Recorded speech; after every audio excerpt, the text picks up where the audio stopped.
বাংলাদেশের সাম্প্রতিক অশান্তির ঘটনার পর থেকে মুর্শিদাবাদ জেলার জঙ্গিপুর মহকুমার ভারত বাংলাদেশ সীমান্তবর্তী গ্রামগুলোতে রাতের অন্ধকারে পদ্মা তীরের গ্রামগুলোকে এক অদ্ভুত নীরবতা গ্রাস করেছে। গত বেশ কিছুদিন ধরে সন্ধে নামলেই জঙ্গিপুর মহকুমার সীমান্তবর্তী গ্রামগুলোতে ভারী বুটের শব্দ এখন রোজকার ঘটনা হয়ে দাঁড়িয়েছে। বাংলাদেশের রাজনৈতিক অস্থিরতার জেরে মুর্শিদাবাদের জঙ্গিপুরের সীমান্তবর্তী এলাকায় বিএসএফ এর পাশাপাশি এবার নজরদারি বাড়ালো জঙ্গিপুর পুলিশ। আজকে আমরা যে মেন যে কোর পুলিশিং আমাদের পার্ট, তো রঘুনাথগঞ্জ থানা অন্তর্গত জঙ্গিপুর টিওপি আছে।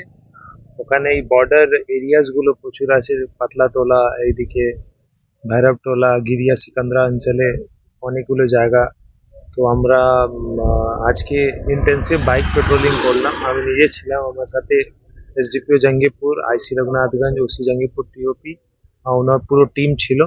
তো আমরা ইন্টেন্সিভ পুরো ঘুরে সিকান্দ্রা যে অ্যাপ্লেক্স বাঁধ, তারপরে গিরিয়া জিপির অঞ্চলে এই সব এলাকাতে একটু আমরা টহলদারি করলাম। জঙ্গিপুর পুলিশ জেলার শীর্ষ আধিকারিকদেরকে নিয়ে সীমান্তবর্তী এলাকা ঘুরে দেখলেন police super Amit Kumar Sau. Police super Raghunathganj থানার অন্তর্গত আন্তর্জাতিক সীমান্তবর্তী এলাকা গিরিয়া, সেকেন্দা গ্রাম পঞ্চায়েতের পাতলাটোলা, ভৈরবটোলা সহ একাধিক গ্রাম পায়ে হেঁটে এবং মোটরসাইকেল করে ঘুরে দেখেন। এলাকাগুলোর নিরাপত্তা বৃদ্ধির জন্য পুলিশ সুপার একাধিক পরামর্শ পুলিশ কর্মীদের দেন।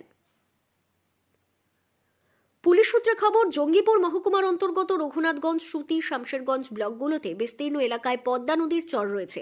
প্রতি বছর বর্ষার সময় আন্তর্জাতিক সীমান্তবর্তী বেশ কিছু এলাকায় নদীর গতিপথ পরিবর্তন হয়ে যায়।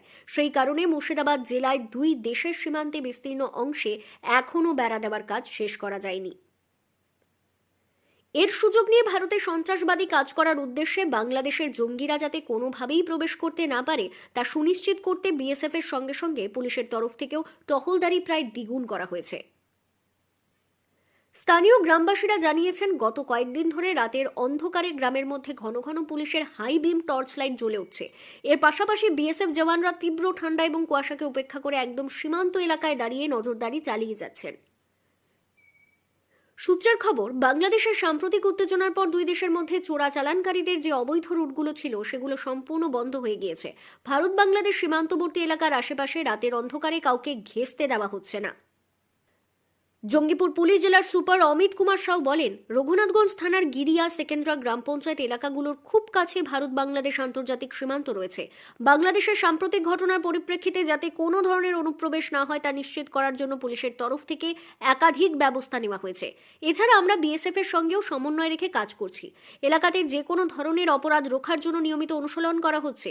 এছাড়াও গ্রামের কোনো কোনো এলাকায় নতুন করে সিসিটিভি বসানোর দরকার রয়েছে, তাও আমরা খতিয়ে দেখছি।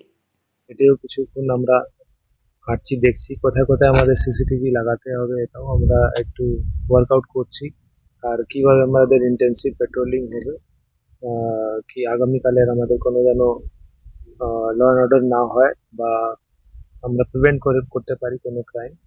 তো এইসব একটা ধারণা নিয়ে আমরা এই পেট্রোলিং করছি। আর বর্ডার এরিয়াস আছে, আমাদের বিএসএফ সাথেও ভালোভাবে কোঅর্ডিনেশন হচ্ছে। তো ওখান থেকে যেন বাংলাদেশ থেকে কোনো যেন অঘটনা কোনো না ঘটে বা কেউ না ওখান থেকে ওই দিক থেকে আসে। এইসব নিয়ে পুরো একটা হোলসাম আমাদের আজকে এক্সারসাইজ ছিল। মুর্শিদাবাদ থেকে তন্ময় মণ্ডলের রিপোর্ট, লোকাল 18 বাংলা।